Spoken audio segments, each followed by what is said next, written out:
دنیا دعائیں مانگتی ہے لیکن ان کے پاس وسیلہ نہیں ہوتا،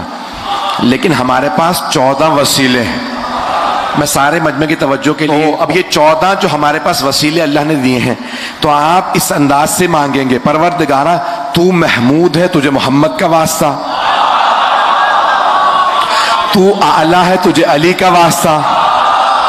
تو فاطر السماوات والارض ہے، تجھے فاطمہ کا واسطہ، تو محسن ہے، تجھے حسن کا واسطہ، تو قدیم الاحسان ہے، تجھے حسین کا واسطہ،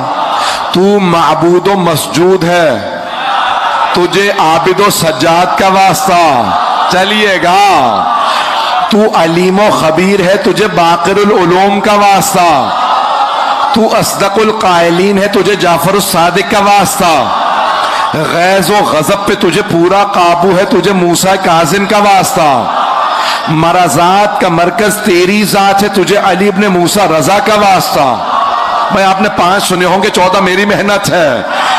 تقویٰ تو عطا کرتا ہے، تجھے محمد تقی کا واسطہ، نقاوتیں اور پاکیزگیاں تیرے لیے ہیں، تجھے علی نقی کا واسطہ، ہیبت تیری ہے، تجھے حسن عسکری کا واسطہ، تو غیب مطلق ہے، تجھے مہدی منتظر کا واسطہ۔